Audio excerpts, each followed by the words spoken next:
Saúde! Está começando o programa Saúde e Bem-Estar. Eu sou o Fernando Rocha, esse é o nosso programa de hoje, que tem dois assuntos importantíssimos.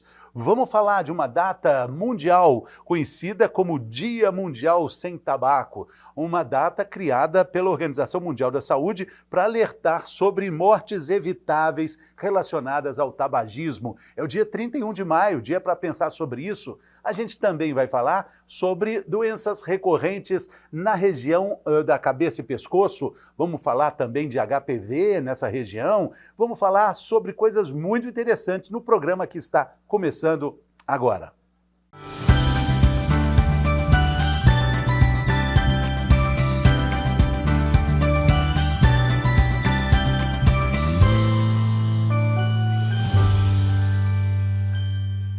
Muito bem, como eu disse na abertura, dia 31 de maio é o Dia Mundial Sem Tabaco. Na verdade, todos os dias deviam ser sem tabaco, né? O cigarro é o único produto que, se a gente fizer tudo que está no rótulo, você morre. Mas por que tanta gente continua fumando? Por que essa indústria continua encontrando formas de convencer as pessoas de que fumar é algo que pode fazer parte da vida de todo dia? Vamos falar sobre isso com a médica cardiologista do Hospital Vila da Serra, doutora Gabriela Miana de Matos Paixão.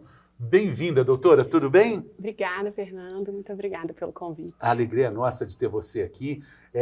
A gente estava comentando sobre isso, né? Cigarro é algo que a gente fala.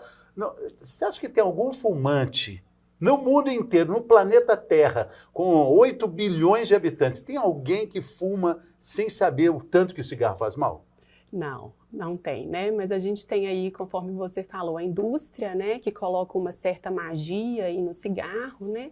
E o produto maior dele, né, que é a nicotina, que vai no nosso cérebro e age e causa bastante dependência. Ah, sim.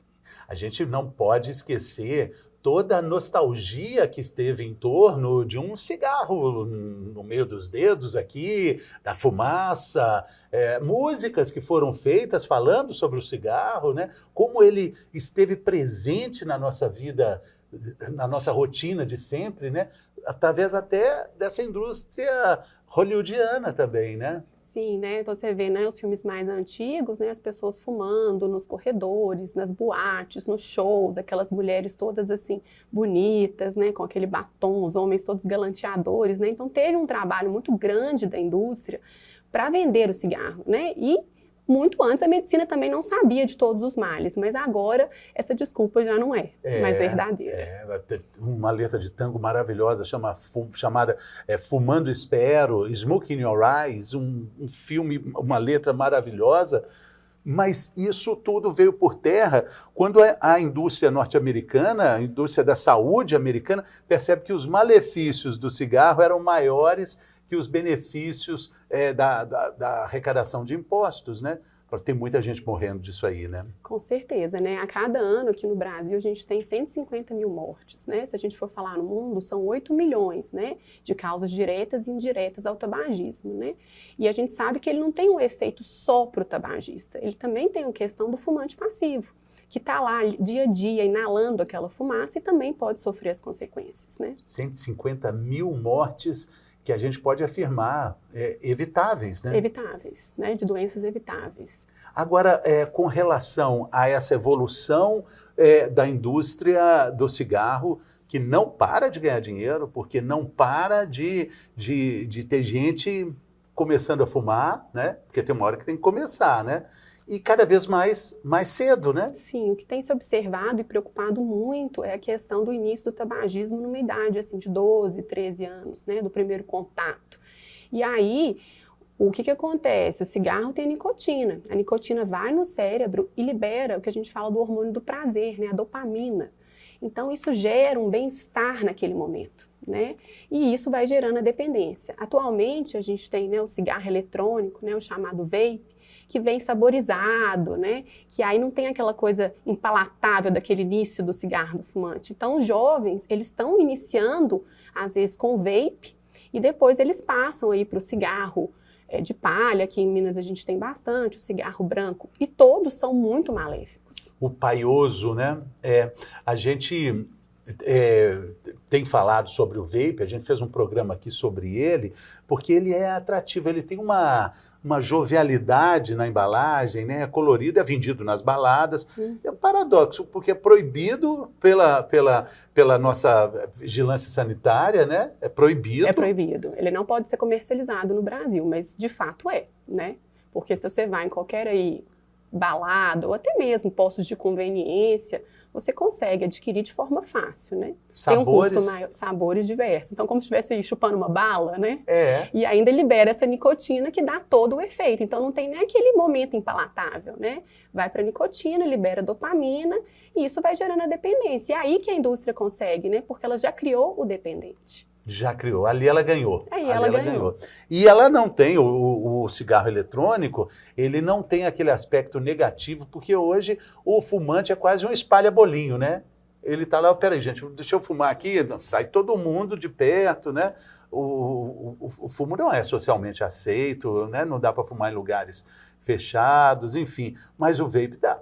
Isso. Aí ele dá. Aí que dá, ainda né? tem um saborzinho de melancia, morango, uva. Eu acho que tem qualquer um que escolherem, né? Até você comentou, né? O vape de vitaminas que lançaram, né? Uma coisa absurda. Eu estava né? perguntando à doutora sobre isso, né? Lançaram, não faz tanto tempo, um suposto vape que tem supostamente vitaminas e ele seria usado antes de malhar, antes de fazer atividade física.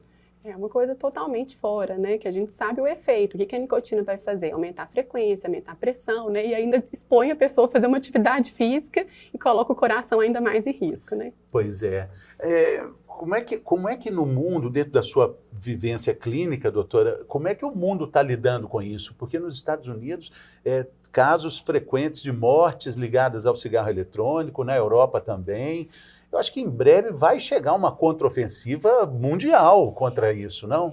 Pois é, o que a gente tem observado, assim, né, é tudo muito recente, né? Quando a gente fala em pesquisa científica, tudo mais, a gente tem tempos de análise, né?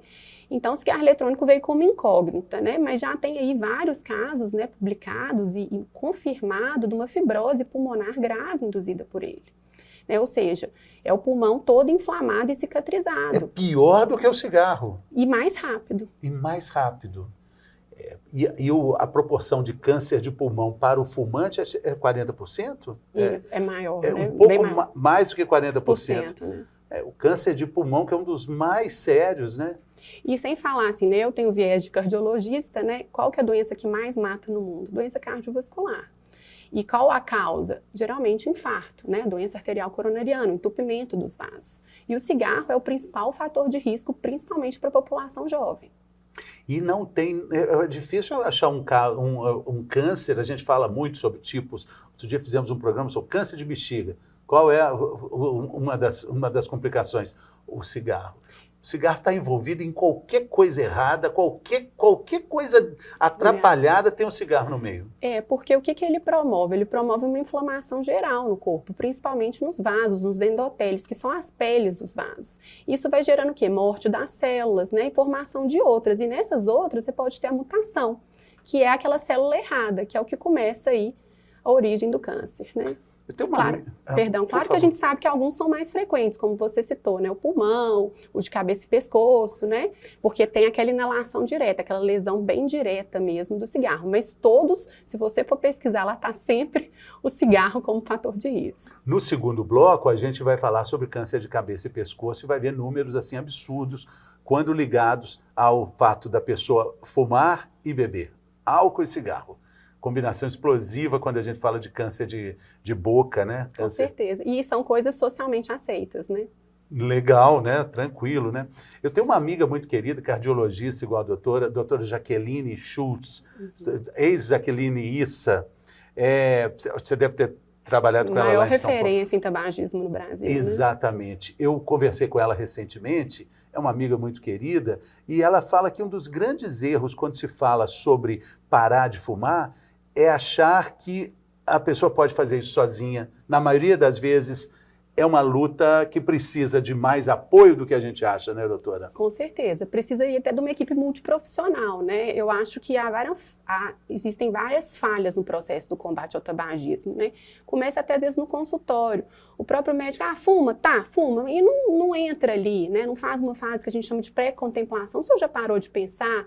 Né? O senhor sabe o que o cigarro faz, né? Ou aquela orientação inicial. Né? Então, tem que parar de fumar, e só solta essa bronca e deixa o paciente lá, né? E a gente sabe que é uma doença. Se é uma doença, a gente tem que ter tratamento.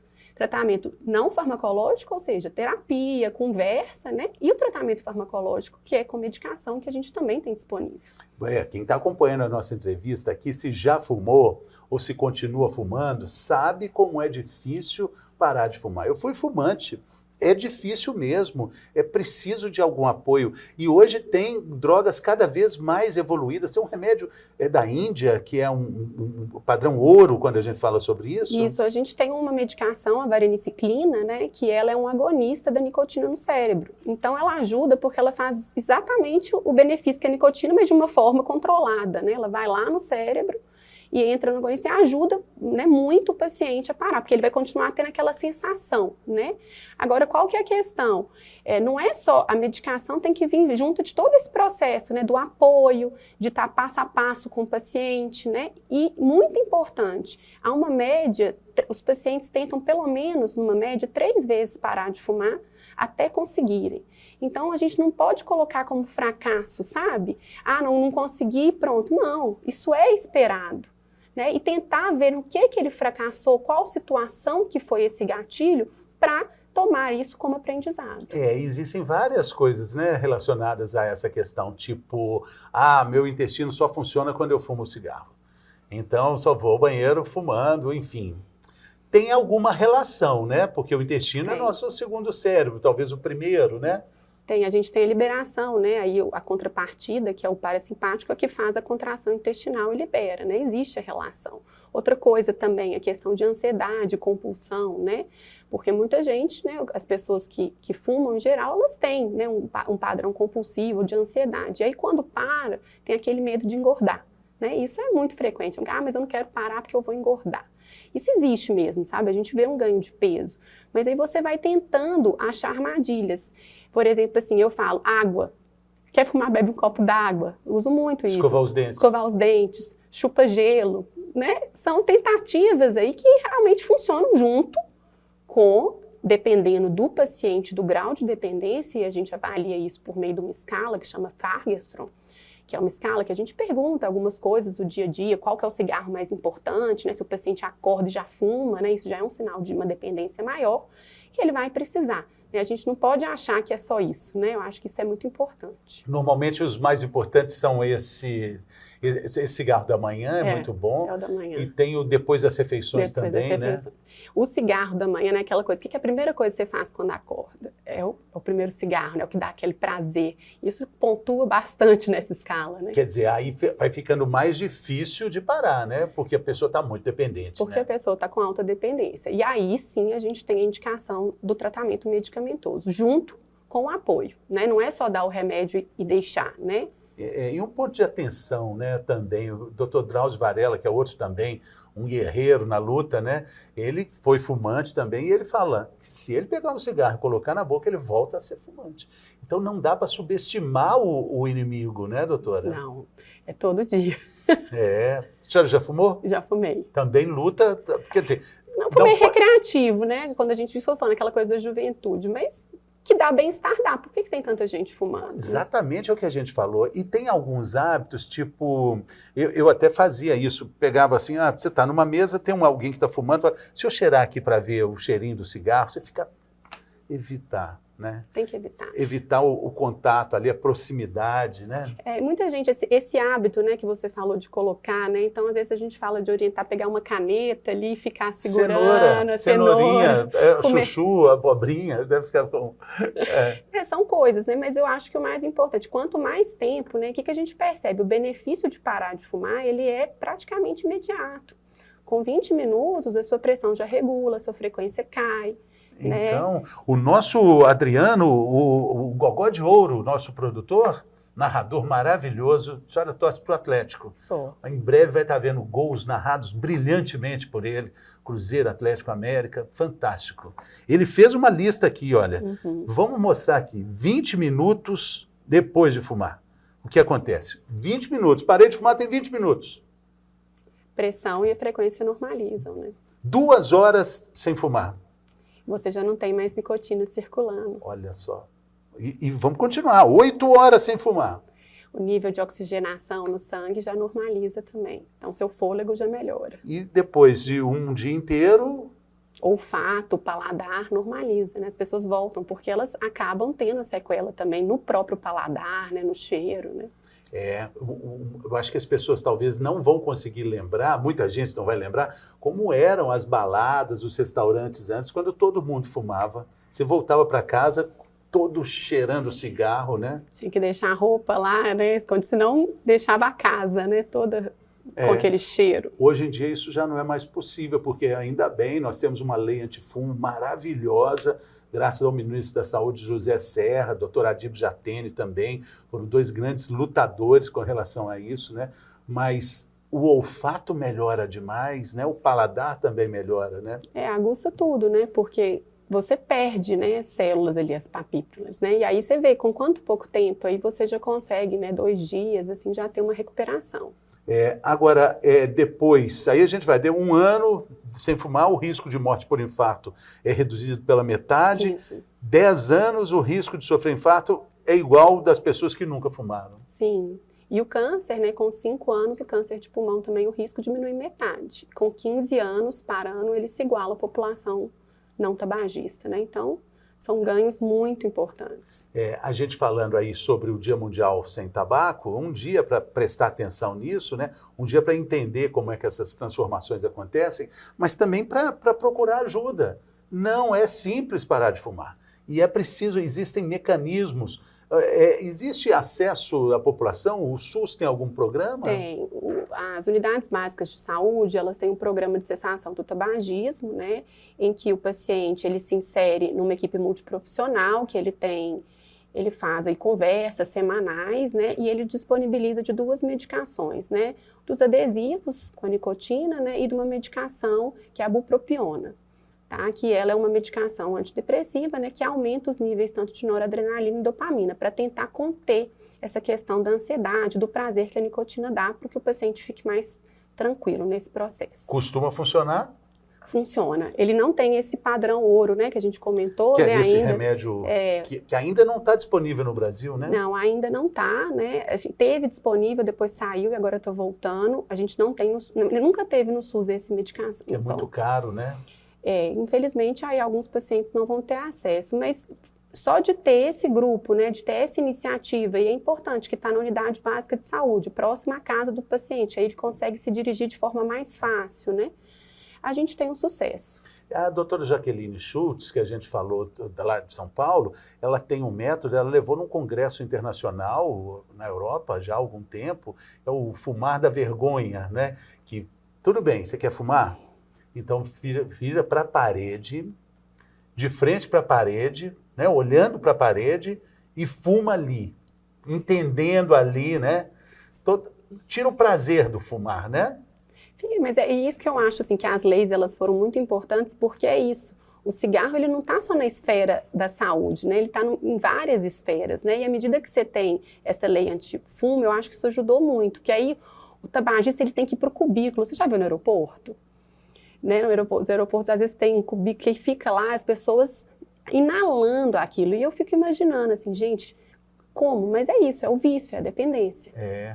Agora, quem fuma, diz que nas baladas, as pessoas mais interessantes estão ali, que ali conseguir uma boa conversa é ali no fumódromo das baladas, separado, ali a resenha boa está ali.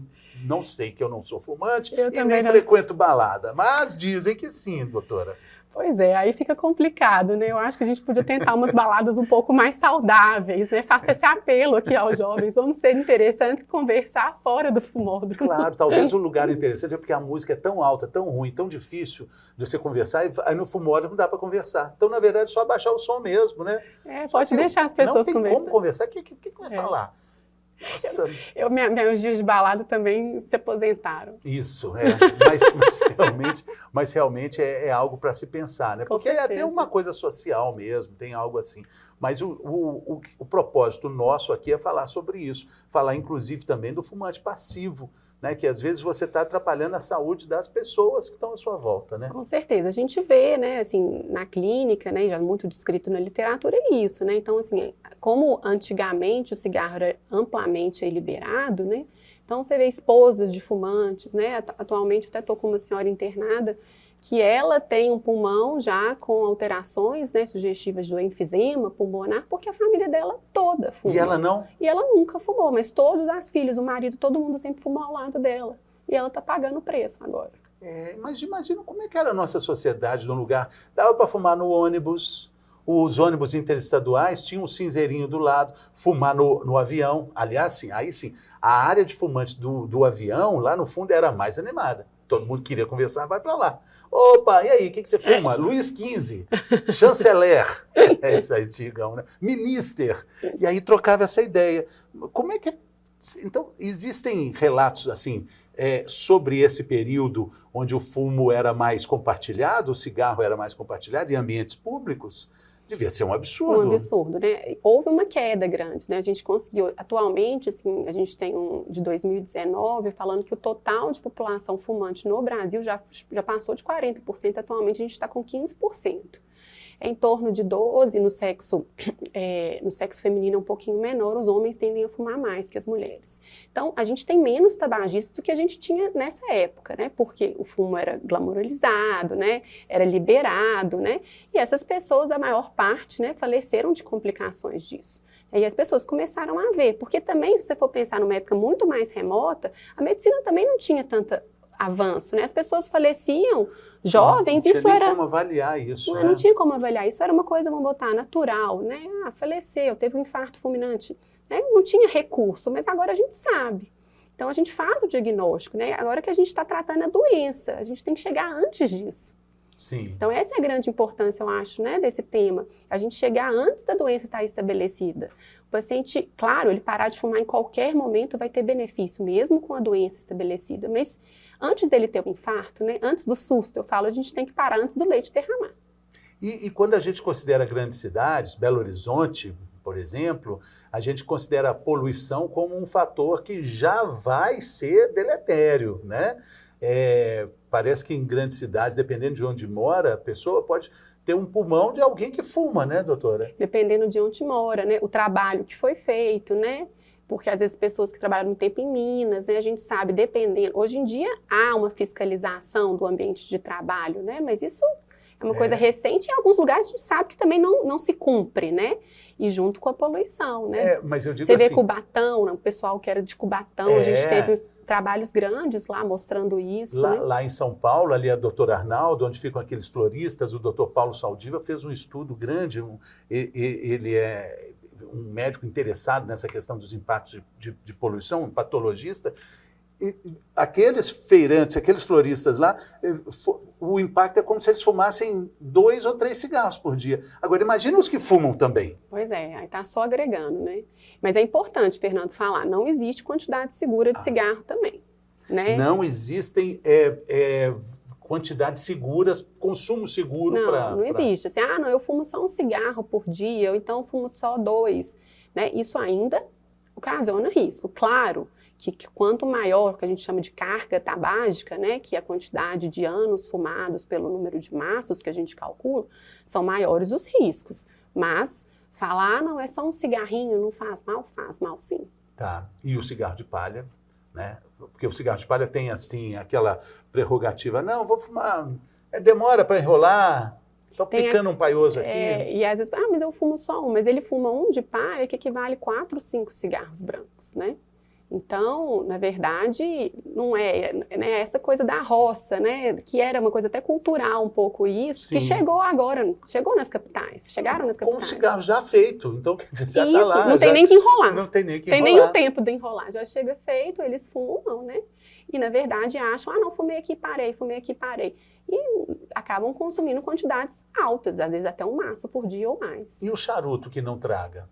Mesma coisa, charuto também dá um mal, né? As pessoas acham, mas eu não traguei. Não existe. Aquele calor, principalmente aqui na cabeça e pescoço, é importante, né? Câncer de boca, faringe, laringe, mesmo risco, né? E também você fala que não traga, mas você inala. Algumas substâncias caem na circulação e causam a mesma inflamação. Sim. Então sim. a gente não pode falar, é importante, não existe, né? Aqui é não, né? Assim, a gente tem que ser bem firme. É parar, parar, parar. Tá bom, então olha, a dica para quem está acompanhando a gente, tem duas coisas muito legais que a doutora falou. A primeira delas é a questão de parar mesmo, que precisa, os benefícios são quase que imediatos, a qualquer momento é bom, é importante parar, e que quando parar, é preciso entender que a luta é muito difícil mesmo, né, doutora? Sim, é difícil, você não pode estar sozinho e entender que o fracasso faz parte do processo, não tomar isso como não consigo. Se teve a recidiva, peraí, vamos lá, vamos voltar, deixa eu voltar no meu médico, deixa eu reavaliar, ver o que foi o gatilho e estabelecer novas estratégias. Sim, né? Os gatilhos, né, cafezinho, cervejinha. Aquela feijoadinha com cerveja, né? Uma caipirinha. Torresminho, né? Enfim. Aí fica difícil mesmo, né? Então tem que entender quais são esses gatilhos para fugir deles, né? Principalmente nessa fase inicial, né? Que é a parar. E depois vai ter a fase de manutenção, né? Que a gente já vai tirando o remédio e tudo mais. Então é importante aí também identificar e conseguir ficar sem. E a vontade, ela dura muito pouco. Claro, você vai ter centenas de vezes, mas ela vai durar pouco, né? Ela passa, né? Pois é, e a saúde fica. Ela passa, a saúde fica. É bom entender que a gente pode ser mais forte que as nossas melhores desculpas, né, doutora? Com certeza. Muito obrigado, doutora Gabriela Miana de Matos Paixão. Que nome nobre, doutora. Pois é. Não, é de Araçuaí. É de Araçuaí? Meu pai, Paixão é de Araçuaí, Miana o sangue é libanês. Maravilha. Uma mistura brasileira. Muito obrigado, doutora. Eu que Volte agradeço. sempre, valeu. A gente faz um rápido intervalo, daqui a pouco a gente continua falando sobre essas questões ligadas à cabeça, pescoço. Vamos falar sobre câncer de boca. E muitas vezes é provocado pelo... quem? Cigarro. Cigarro. Daqui a pouco a gente está de volta.